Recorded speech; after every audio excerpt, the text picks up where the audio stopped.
des bastons, des nibards, des couilles qui servent de punching bag, des démembrements. Aujourd'hui, à Vendredi Nanar, Melvin, 45 kilos de tronche, deviendra le Toxic Avengeur. Et ça commence maintenant.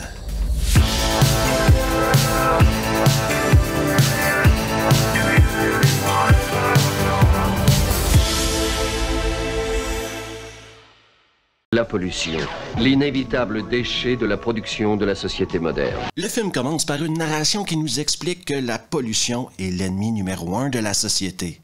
Drummondville est, en quelque soit, la capitale mondiale de la pollution et des déchets toxiques. On nous présente Melvin, concierge ou préposé à l'entretien, si vous préférez, au fitness local. Où travaille un jeune garçon qui s'appelle Melvin. Gros plan sur des culs, des seins, des culs, des seins, des culs. Des seins. Melvin va malheureusement échapper sa serpillière dans le jacuzzi et ça va énerver Bozo. Bozo, Spot, Julie et la fille qui se monte les nibards. 4 personnages extrêmement importants. Regarde ce que tu as fait, sale gros du cul! Ouais, tu vas t'excuser en vitesse!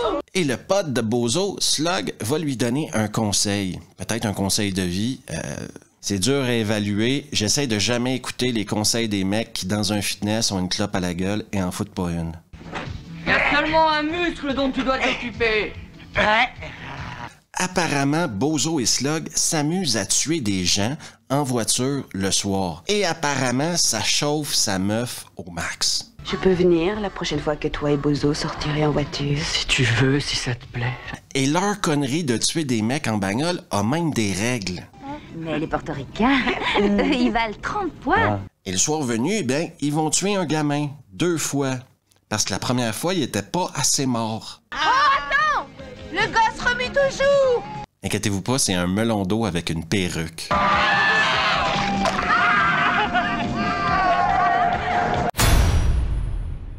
Mais encouragez-vous, ces mecs-là ont quand même une morale et c'est exactement le genre de blague que vous pouvez vous attendre de l'équipe Trauma Studio. Je dois rentrer. Oh, pourquoi? Parce que je dois me lever tôt demain, voilà. Je vais à l'église. Maintenant, pour Slug, Bozo, Julie et la meuf qui se monte les nibards tout le temps, le temps est venu de régler le cas de Melvin, parce que Melvin énerve toujours autant Bozo. Et leur tactique, c'est que Julie la blonde va montrer ses nibards à Melvin, ce qui va le séduire énormément et le convaincre de mettre un tutu et d'aller la rejoindre à la piscine. J'aime bien le rose. Allez, Et bien sûr, à la piscine, ils vont l'humilier devant tout le monde. Oh non!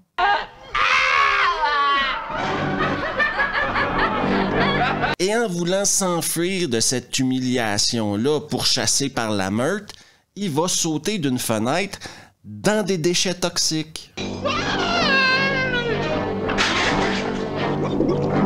Et vous vous dites, oui, mais Steve, que faisaient les déchets toxiques à cet endroit-là exactement? Eh bien, hyper simple. Les 2 conducteurs du camion de déchets toxiques, ils étaient en train de sniffer de la colombienne. Ils s'étaient arrêtés là, en pause, question de faire la fête un peu. Et toute la ville le regarde cramer sans rien dire.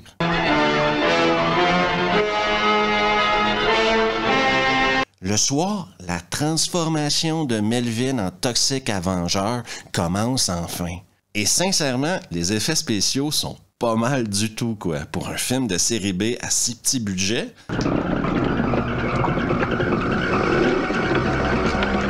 De la bombe à l'époque.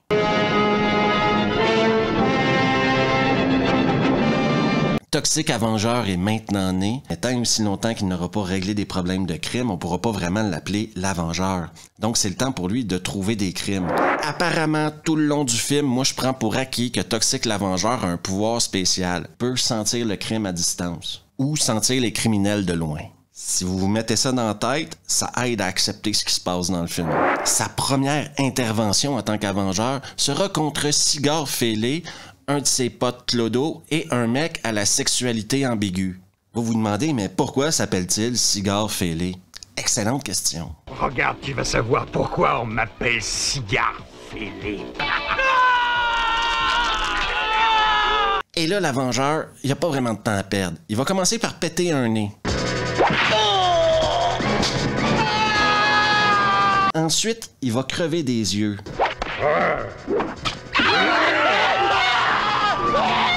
péter des crânes,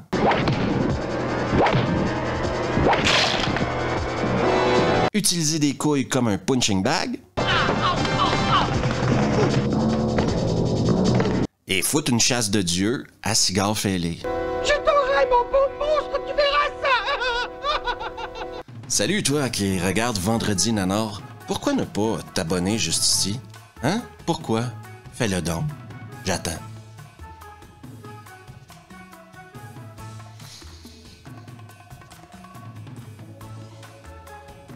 Et maintenant, on retourne à Toxic, l'Avengeur. Le lendemain matin, l'Avengeur est une star. Mais l'Avengeur se sent seul. Il a le cœur lourd, une peine insurmontable. Il n'est plus lui-même, Melvin. Il est en pleine transition. Sa crise d'adolescence le chope par le mal. Aujourd'hui, on lui donnerait des antidépresseurs. On lui ferait rencontrer quelqu'un pour lui donner des câlins. Il aurait peut-être même le droit à un animal de compagnie. Mais à l'époque, on marchait dans la forêt et on se demandait où est-ce que notre vie s'en va. On rencontre maintenant le maire de la ville qui est pas trop chaud à l'idée parce qu'il a de l'air aussi corrompu, sinon plus, que tous les méchants qu'on a vus dans le film à date. Et ce qu'il aime faire, lui, c'est faire des plans avec ses potes, avec des filles qui dansent en déshabillé autour de lui. Je crois, messieurs, que nous avons un accord. Scène épique maintenant, braquage dans un restaurant de tacos. Probablement les 3 pires voleurs de l'histoire du crime. Il doit avoir 100 balles dans la caisse et ils vont commencer par tuer un mec. Trop gentil. Ils vont tuer le chien guide d'une aveugle. Pas de farce. Ouais, bien sûr, Franck. Et au moment où un des méchants décide qu'il veut violer la fille aveugle, eh ben Toxic l'Avengeur va arriver et lui arracher un bras.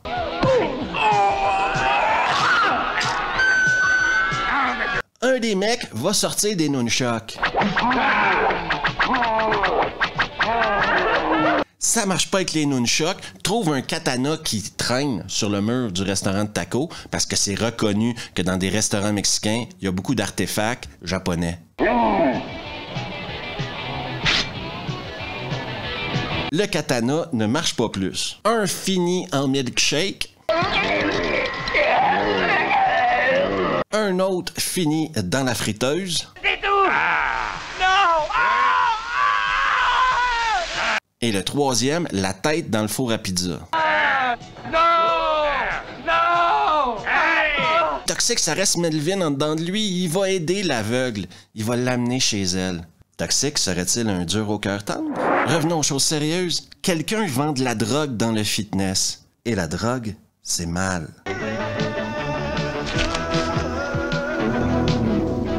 Toxic ne peut pas accepter que quelqu'un vende de la drogue dans le fitness où il travaillait avant, et un mec n'a plus de tête.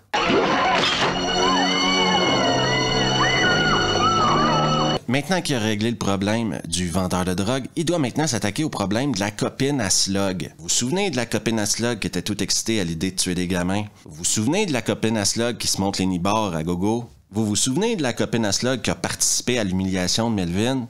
Eh ben, elle est en train de se rouler la bille en regardant des photos du meurtre qu'ils ont commis la veille quand Toxic l'Avengeur arrive. Et on voit enfin son visage. Et Toxic va lui donner une petite leçon. Tiens, une petite leçon et garde au chaud ton cul. Un peu plus tard, Toxic est en train de pisser son bol sans faire chier personne. Un proxénète arrive et lui offre une fille de 12 ans pour 12 $. Mauvaise idée? On a maintenant le droit à un montage où Toxic aide la communauté entière. Il ouvre des pots de popcorn, il sauve des enfants, il aide des vieilles dames à traverser la rue. Il devient le héros de la communauté. Star de Traumoville. On n'avait pas vu Cigare Fêlé depuis très longtemps dans le film et c'est maintenant l'heure de son retour. Mais son retour sera bref.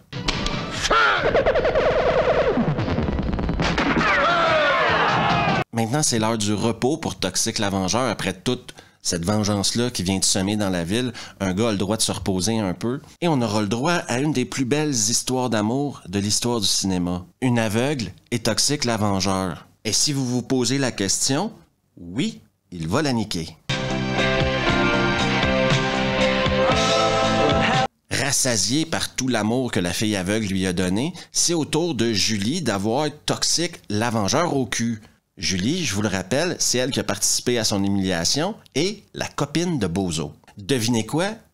Il va la tuer. Apparemment, à coups de couteau.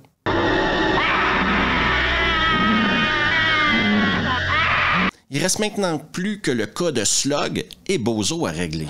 Alors qu'ils viennent tout juste de battre une vieille femme pour lui voler sa bagnole, Toxic la Vengeur va arriver sauter sur la bagnole. Probablement tuer Slug en le jetant de la bagnole. Guider la bagnole vers un précipice, faire en sorte que la bagnole s'écrase et explose, et tuer Bozo dans l'explosion. Toxic, 0 dégâts.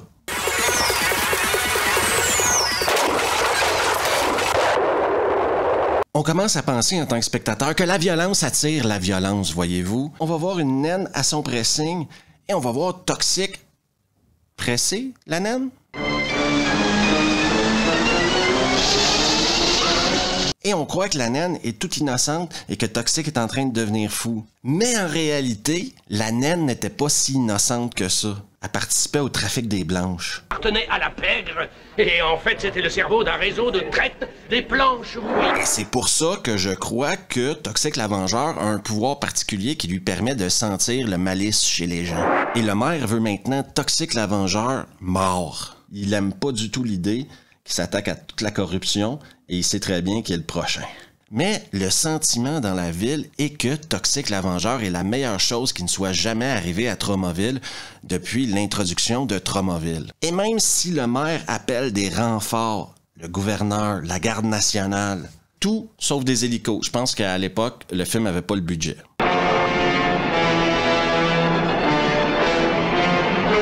Et bien, quand Toxic va sortir de sa tente qu'il habite avec l'aveugle, il va être très attendu.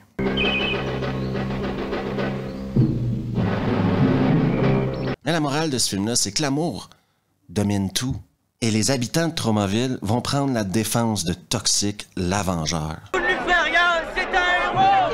Ne tirez pas! Ce qui va mettre le maire dans la merde. Et ce qui va nous donner cette phrase épique-là de Toxic. Oh, plein de soupe, voyons de quelle couleur sont tes tripes. Eh oui, c'est arrivé exactement comme ça. Et en plus, les gens se mordent. Et c'est la fin de Toxic la Vengeur. Melvin le monstre vengeur. Toxic la Vengeur, c'est simplement le film qui a lancé les Troma Studios. Si vous ne connaissez pas Troma Studios, informez-vous, essayez de voir quelques-uns de leurs films. Ils font dans le gore ridicule un peu. Mais vraiment du gore ridicule, comme Toxic la Vengeur l'était à l'époque. Seulement que maintenant, la technologie coûte moins cher, donc ils sont encore plus gore et ils sont encore plus ridicules. Il y a un truc que j'ai toujours trouvé bizarre, c'est que je sais pas s'il y avait le dessin animé en Europe, mais à l'époque, ils ont fait un dessin animé en Amérique du Nord sur Toxic la Vengeur. Un film qui était 18 ans et plus. Un dessin animé pour des gamins. Ça s'appelait Toxic Crusader. C'est pas tous les films 18 ans et plus qui ont le droit à une série de dessins animés le dimanche matin. Est-ce que Toxic la Vengeur est un nanar? Oui. Est-ce que je vous le conseille? Absolument. Et je vous le conseille pour la simple et unique raison que déjà ça a lancé Troma Studio puis leur parcours est hyper intéressant.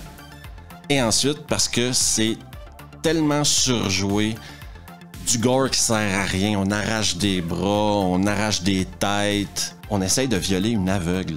Tout est fait un peu pour choquer les gens, des scènes, on essaye de surpasser le choc à chaque fois et ça devient marrant à un moment donné.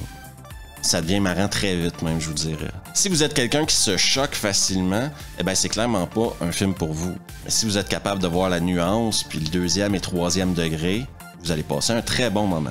Merci à tout le monde d'avoir pris le temps d'écouter la vidéo. Si vous aimez le contenu, n'hésitez surtout pas à vous abonner juste ici, à laisser un pouce bleu, un commentaire, partagez la vidéo avec vos potes et on se revoit la prochaine fois.